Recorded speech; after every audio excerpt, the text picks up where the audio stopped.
तो hello everyone, तो कैसे हैं आप सब। आई हो आशा करता हूँ कि आप लोग सब मस्त होंगे, स्वस्थ होंगे।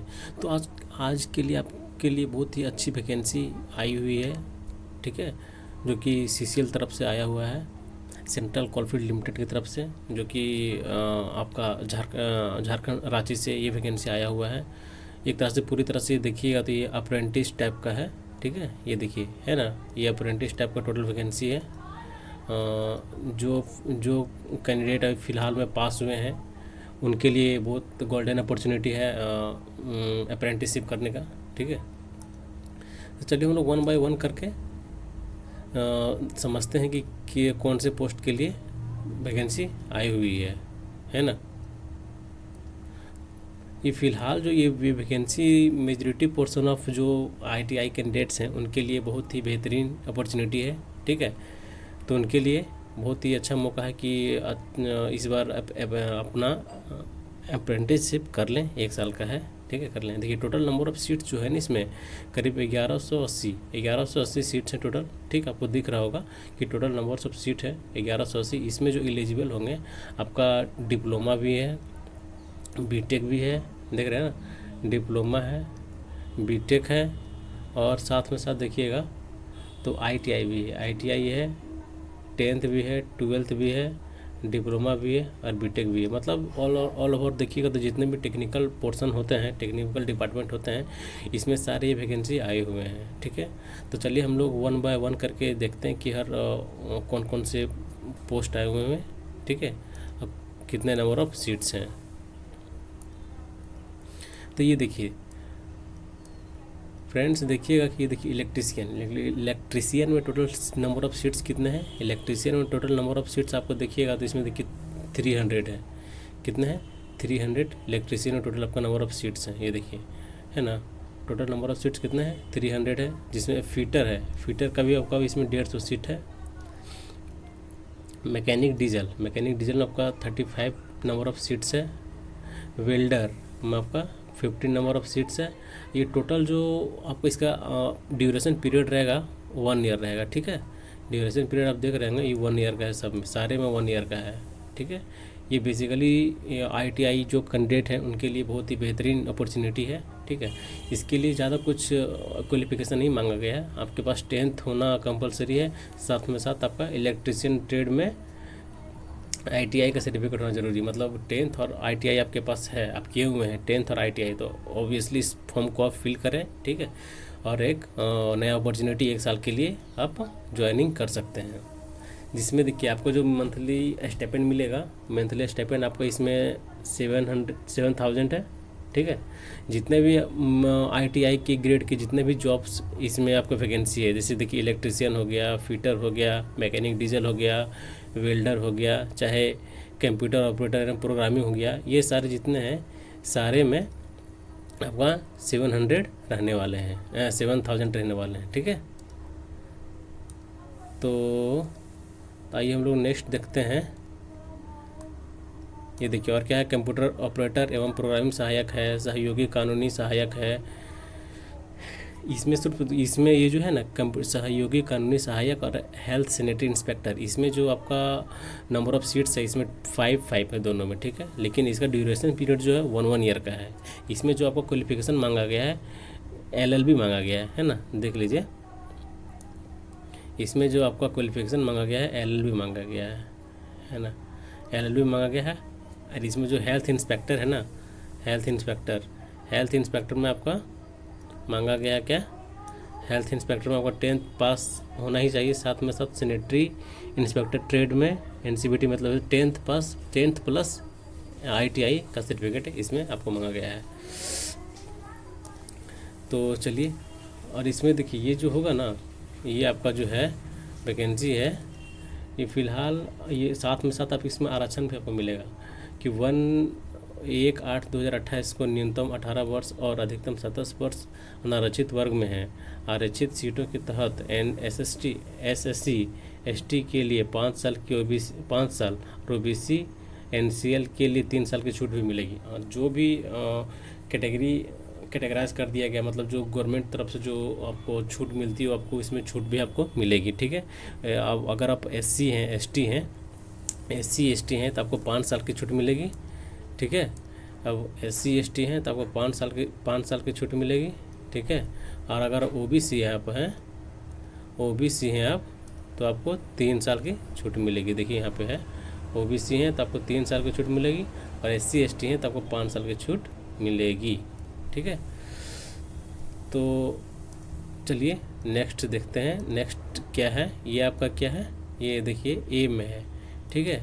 A में इतने सारे वैकेंसी, टोटल ITI है प्लस LLB मांगा गया है। मतलब मेजॉरिटी पोर्शन अब देखा जाए तो ITI का ज़्यादा फेवर किया जा रहा है इस वैकेंसी में। देखिए इसी तरह और है, प्लम्बर है, असिस्टेंट माइन सर्वेयर है, इस सब में सारे में ITI मांगा गया है। देखिए 10th+ NCVT certificate, 10th+ NCVT certificate, मतलब टोटल में ये जो सीट ए का जो कॉलम है, ए में जितने भी वैकेंसी आए हुए हैं ये सारे मेजरली देखा जाए तो ITI को ज़्यादा प्रेफर किया जा रहा है, क्योंकि इसमें ITI की ज़्यादा नंबर ऑफ़ सीट्स हैं, ठीक है। तो चलिए हम लोग नेक्स्ट देखते हैं B में। जो B संख्या है इसमें है क्या है, इसमें मेडिकल लेबोरेटरी टेक्नीशियन पैथोलॉजी के लिए है vacancy, medical laboratory technician radiologist के लिए है, प्री हॉस्पिटल ट्रोमा असिस्टेंट के लिए सीट आए हुए हैं, मेडिकल लेबोरेटरी टेक्नीशियन फिजियोथेरेपी के लिए आए हुए हैं, मेडिकल लेबोरेटरी टेक्नीशियन कार्डियोलॉजिस्ट के लिए आए हुए हैं। सबके लिए मैं बता रहा हूँ कि इसमें कितना नंबर। देखिए मेडिकल लेबोरेटरी टेक्नीशियन, इसमें टोटल 15 नंबर वैकेंसी है, जो कि ये इसका जो ड्यूरेशन पीरियड रहेगा ये 15 मंथ्स का रहेगा, ठीक है। आपका जो ITI का था उसमें 1 ईयर का था, लेकिन इसमें कितना है 15 मंथ का है। इसका मान्यता प्राप्त क्या है, इसमें आपको 12th पास होना कंपलसरी है। क्या है इसमें 12th पास होना कंपलसरी है। इसमें आपके देखिए आपको फर्स्ट ईयर जो होगा इसमें आपको 7,000 आपको स्टिपेंड मिलेगी। इसके बाद जैसे ही फर्स्ट ईयर ख़त्म होगा वैसे ही आपका जो स्टिपेंड मिलेगा, स्टिपेंड बढ़ जाएगा, कितना हो जाएगा 7,700 हो जाएगा, ठीक है। मेडिकल लेबोरेटरी टेक्नीशियन रेडियोलॉजिस्ट के लिए ये आपका कितना है, इसमें नंबर वैकेंसी कितने हैं, 8 नंबर वैकेंसी हैं। प्री हॉस्पिटल ट्रोमा असिस्टेंट, इसमें 2 नंबर वैकेंसी हैं। मेडिकल लेबोरेटरी फिजियोथेरेपी, इसमें कितने हैं, इसमें आपका देखा जाए तो इसमें आपको 2 नंबर वैकेंसी हैं। मेडिकल लेबोरेटरी कार्डियोलॉजिस्ट आपको 5 नंबर वैकेंसी हैं। सर्वेयर के लिए आपके 5 नंबर वैकेंसी है। ये सब ये जितने भी B सेक्शन के जितने भी पोस्ट आए हुए हैं, इसके आपका देखा जाए तो ड्यूरेशन पीरियड लगभग है, जो ड्यूरेशन पीरियड है आपका कितना है 15 मंथ का है, ठीक है। ये टोटल में कितना है 15 मंथ्स का ड्यूरेशन पीरियड है। और इसमें जो आपका क्वालिफिकेशन मांगा गया है 10th+12 आपके पास है तो आप ऑब्वियसली इस फॉर्म को भरें, ठीक है। और साथ में साथ आपका स्टिपेंड जो देख रहे हैं जो मिल रहा है ना 7,000 है फर्स्ट ईयर में। सेकेंड ईयर में आपका सेकेंड ईयर में जो आपका स्टार्टिंग होगा वो आपका कितना होगा 7,700 से, मतलब आपका भी इसमें भी सैलरी आपका कुछ बढ़ जाएगा मंथली स्टेटमेंट के रूप में। और इसमें भी आपको छूट मिलने वाली है, जो कि आपका डिप्लोमा ITI जो आपको बताए थे उसमें था कि OBC के लिए और आपका SC ST के लिए जो आपका एज में रिलैक्सेशन था वो इसमें भी है, ठीक है। तो ज़रूरी इस फॉर्म को आप भरें, है ना। तो चलिए हम लोग चलते हैं अब नेक्स्ट जो आया हुआ है इसमें और सारी वैकेंसी है, जैसे वायरमैन का है, multimedia and web page designer है, mechanic repair and maintenance of vehicle है, मैकेनिक अर्थ मूविंग मशीनरी है। मतलब ये सारी वैकेंसी में इसमें जो नंबर ऑफ सीट्स है 5 है, इसमें 10 है, इसमें 5 है। इसमें जो देखा जाता है इसमें आपका जो स्टिपेंड है इसमें थोड़ा सा कम हो जा रहा है, ठीक है। क्योंकि इसमें फर्स्ट ईयर में जो आपको मिलेगा, फर्स्ट ईयर में आपका कितना है देखिए 6,000 है ना, कितना है 6,000। देखिए फर्स्ट ईयर में आपका कितना है 6,000 है, और सेकंड ईयर जैसे आप सेकंड ईयर जैसे आप इन कीजिएगा उसमें आपका 600 का इंक्रीमेंट आपको मिलेगा। वायरमैन था, multimedia and web designer page था, mechanic repair and maintenance vehicle था, और मैकेनिक अर्थ मूविंग मशीनरी। ये सारे पोस्ट हैं जो कि ये देखिए इसमें थोड़ा सा ड्यूरेशन चेंज हो गया है। ये जो आपका है ना mechanic repair and maintenance vehicle और मैकेनिक अर्थ मूविंग मशीनरी के लिए इसके लिए जो ड्यूरेशन पीरियड है आपका अप्रेंटिस का आपको 2 ईयर का है, ठीक है। इसमें 2 साल का आपका है। इसमें जो क्वालिफिकेशन मांगा गया आपका 10th सिर्फ मांगा गया है। आप 10th अगर 10th आप क्वालिफाई 10th आप पास हैं तो इस फॉर्म को भरें, है ना। चलिए समझ गए।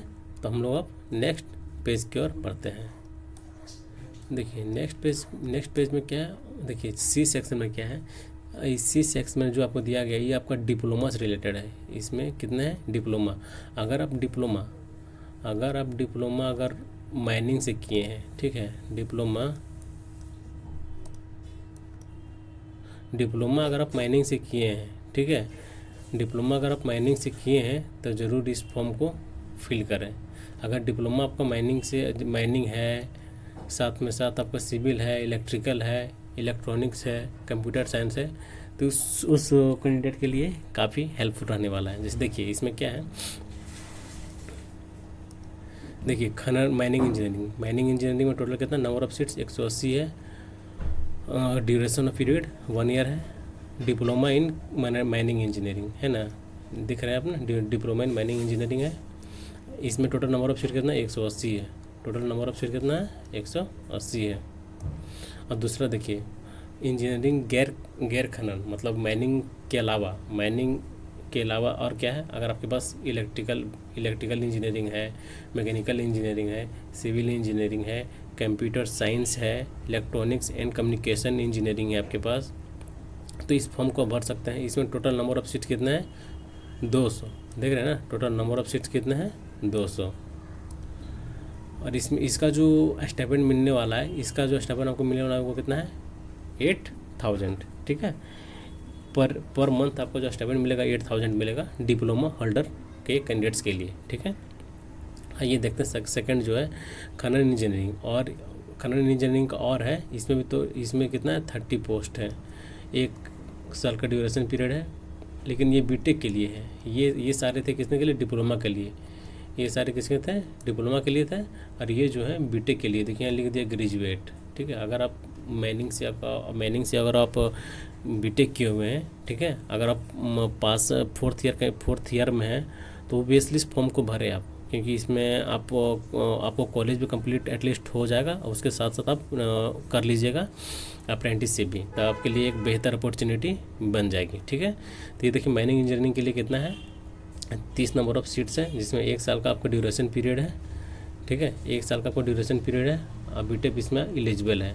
देखिए और गैर माइनिंग, देखिए माइनिंग के साथ तो इसमें माइनिंग के लिए सिर्फ 30 सीट है, लेकिन अगर आप माइनिंग के अलावा जैसे आप सिविल से बीटेक किए हुए हैं, मैकेनिकल से हैं, इलेक्ट्रिकल से हैं, इलेक्ट्रॉनिक्स से हैं, ठीक है, तो उसके अलावा भी आपके पास अपॉर्चुनिटीज़ हैं। ये देखिए अगर आप मैं सिविल से किया हुआ है, ठीक है, मान के चलिए कि कोई बंदा सिविल से किया हुआ है बीटेक, ठीक है, तो उसके लिए भी है। अगर मैकेनिकल से उसके लिए भी है, इलेक्ट्रिकल से है, कंप्यूटर साइंस से है, इलेक्ट्रॉनिक एंड कम्युनिकेशन से है, मतलब जितने भी मेन कोर ब्रांचेज होते हैं इंजीनियरिंग डिपार्टमेंट में, उसके लिए ये एक बहुत ही अच्छी खासी अपॉर्चुनिटी है।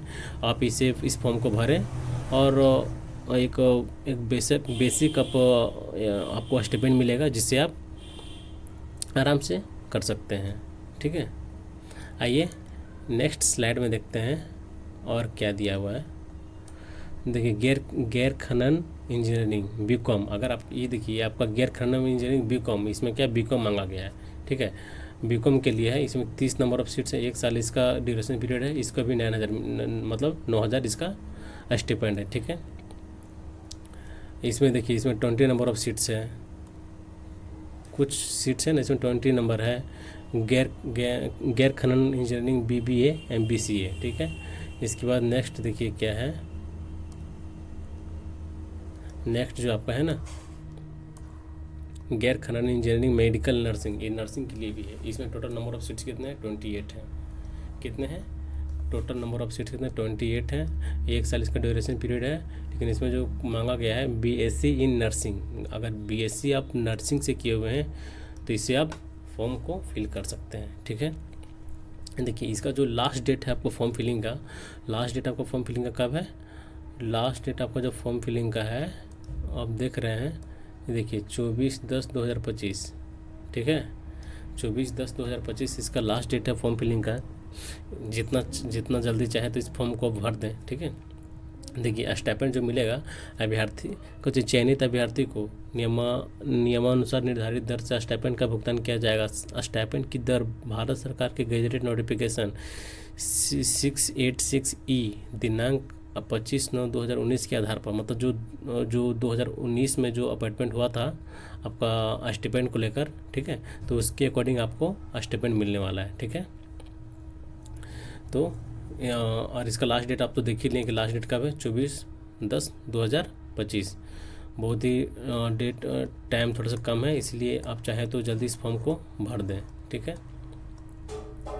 ये देखिए ट्रेड अप्रेंटिसशिप, जो कैंडिडेट अप्रेंटिसशिप के लिए हैं उनके लिए देखिए क्या है। अगर उम्र सीमा क्या है, अगर 18 वर्ष से कम है तथा 27 वर्ष से अधिक है, 18 वर्ष से कम है तथा 27 वर्ष से अधिक है, 27 वर्ष से अधिक है एवं आरक्षित वर्ग में 18 वर्ष से कम है, 18 वर्ष से कम है तथा 32 वर्ष से अधिक है, तो इस आवेदन को विचार नहीं किया जाएगा। अगर आपका उम्र 18 वर्ष से कम है और 27 वर्ष से अधिक है तो इस फॉर्म को आप नहीं भर पाएंगे, ठीक है। आरक्षित वर्ग के लिए, मतलब जनरल कैटेगरी के लिए। ये तो आपको पहले ही बता ही दिए हैं कि ओबीसी में कितना आपको रिजर्वेशन मिलने वाला है, साथ ही साथ ओबीसी में है चाहे आप SC ST में हैं कितना रिजर्वेशन मिलने वाला आपको तो बता ही दिए हैं। क्वालिफिकेशन क्या मांगा गया ये तो आप जान ही रहे हैं, है ना। तो चलिए नेक्स्ट क्या है, नेक्स्ट जो आपका है स्लाइड, ये देखिए नेक्स्ट है फ्रेशर कैंडिडेट के तो वही है सेम, कुछ ऐसा इसमें एक्स्ट्रा है नहीं, ठीक है। टेक्नीशियन ग्रेड के लिए, टेक्नीशियन एवं ग्रेजुएट अप्रेंटिस के लिए, मतलब जो डिप्लोमा है बीटेक, उनके लिए क्या है, इंजीनियरिंग शाखा में टेक्नीशियन एवं स्नातक अप्रेंटिस के लिए जिन अभ्यर्थियों ने वर्ष 2021 के बाद डिप्लोमा और ग्रेजुएट में उत्तीर्ण किया हो, केवल उन्हीं के लिए आवेदन पे विचार किया जाएगा। मतलब देखिए क्या बोल रहा है कि जो भी कैंडिडेट हैं, अगर वो डिप्लोमा से हैं या फिर बीटेक से हैं या फिर वो माइनिंग इंजीनियरिंग से हैं या फिर कंप्यूटर साइंस से है, चाहे वो सिविल इंजीनियरिंग है, चाहे वो मैकेनिकल इंजीनियरिंग, चाहे वो कंप्यूटर साइंस इंजीनियरिंग है, चाहे ठीक है, ये इंजीनियरिंग से जो भी लड़के पास किए हैं, अगर उनका पासिंग ईयर क्या है, अगर उनका पासिंग ईयर 2021 के बाद है, अगर 2021 के बाद आप पास किए हैं तो इस फॉर्म को आप भर सकते हैं। अगर 2021 से आप 2020 में पास किए ना तो इस फॉर्म को आप नहीं भर सकते हैं। यहाँ सादा क्लियरली मेंशन कर दिया कि अगर आपका पासिंग जो पास किए उत्तीर्ण हुए हैं, अगर आप 2021 के बाद हैं तो आप इस फॉर्म को भर सकते हैं। किसके लिए ये है, मेजरली देखा जाए तो डिप्लोमा और बीटेक वाले कैंडिडेट्स के लिए है, ठीक है। तो चलिए नेक्स्ट क्या है, नेक्स्ट आपका कुछ ऐसा है नहीं, ठीक है। आवेदन प्रक्रिया, अब ऑब्वियसली आप नेप्स के पोर्टल पर जाएं, ये देखिए www.apprenticeship.india.gov.in इस पोर्टल पर जाएं, यहाँ से अपना रजिस्ट्रेशन करें और फॉर्म को भर दें, ठीक है। और क्या है इसमें कुछ विशेष, एक इम्पोर्टेंट पॉइंट है। इम्पोर्टेंट पॉइंट क्या है कि अगर आप इस फॉर्म को भरने से पहले क्या कि पहले NAPS पे आप क्या करें, पोर्टल पर KYC करना ज़रूरी है। KYC करें, इसमें क्या क्या लगेगा आपका KYC, बैंक डिटेल लगेगा, पैन लगेगा, आधार कार्ड लगेगा, वेरिफिकेशन होगा, उसके बाद इस फॉर्म को भर सकते हैं। यदि आपने CCL के विभिन्न ट्रेडों की रिक्तियाँ के लिए विज्ञापन से पहले ही आवेदन कर दिया हो तो उन आवेदकों पर विचार नहीं किया जाएगा, ठीक है। ये देखिए साफ साफ लिख दिया कि उस पर विचार नहीं किया जाएगा। कृपया अंतिम रूप से जमा करने से पहले अपने आवेदन की जाँच कर लें। मतलब जब फाइनल सबमिशन आप कीजिएगा उससे पहले एक बार क्या होगा कि गो थ्रू सारे जो जितने भी प्रोसेस हुए हैं सारे प्रोसेस पे एक बार गो थ्रू हो जाए, ताकि आपको समझ में आ जाए कि कुछ गलती तो नहीं है ना। ये देखिए चयन प्रक्रिया क्या है।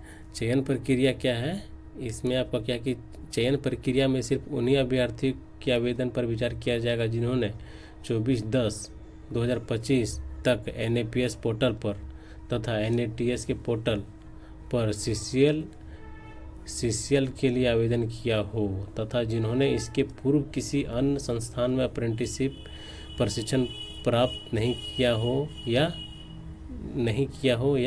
कर रहा हो। मतलब बोल रहा है कि इसके पहले, मतलब ये जो दिया ना है NATS और NATS और NAPS, इसमें जो अपना इस जो लिंक दिया है इसके अकॉर्डिंग आपको इस डेट तक अगर इससे आप फिलअप करते हैं तो आपका फॉर्म को माना जाएगा, नहीं तो अदरवाइज इस आपका फॉर्म को रिजेक्ट भी कर दिया जाएगा, है ना। ठीक है, इसलिए थोड़ा सा बी केयरफुल होके थोड़ा भरिएगा। इसमें ऐसा कुछ उतना खास है नहीं। ठीक है, ये देखिए ये एक इम्पोर्टेंट पॉइंट आपको बता रहे हैं, चयन प्रक्रिया क्या है। देखिए चयन प्रक्रिया 25/10/2025 के बाद आरंभ होने वाली चयनित अभ्यर्थियों का दस्तावेज मतलब डॉक्यूमेंट वेरिफिकेशन कहाँ होगा आपका, डॉक्यूमेंट वेरिफिकेशन कहाँ होगा, MTC HRD office Darbhanga CCL house CCL बुलाया जाएगा। मतलब जो भी कैंडिडेट्स का डॉक्यूमेंट वेरिफिकेशन करने के लिए इस लोकेशन पे आपको बुलाया जाएगा, जो कि कहाँ तो बता ही दिए, दरभंगा हाउस CCL बुलाया जाएगा। इनकी सूचना अभ्यर्थी के रजिस्टर ईमेल आईडी पर दी जाएगी। मतलब जो भी कैंडिडेट्स क्वालिफाई किए हैं उनको सूचना कहाँ पे, उसके रजिस्टर ईमेल आईडी पे किया जाएगा। ठीक है, चयनित अभ्यर्थियों को दस्तावेज सत्यापन के लिए केवल ईमेल से ही सूचना दी जाएगी। मतलब ईमेल पे आपको सूचना मिल जाएगा कि आपका चयनित हो चुका है। ठीक है, अभ्यर्थी को केंद्र सरकार के द्वारा आरक्षण नीति के अनुसार आरक्षण दिया जाएगा। ठीक है, आरक्षण नीति के अनुसार आपको आरक्षण दिया जाएगा, जो केंद्र सेंट्रल गवर्नमेंट में जो चल रहा है उसी के अकॉर्डिंग आपको दिया जाएगा। और कुछ ऐसा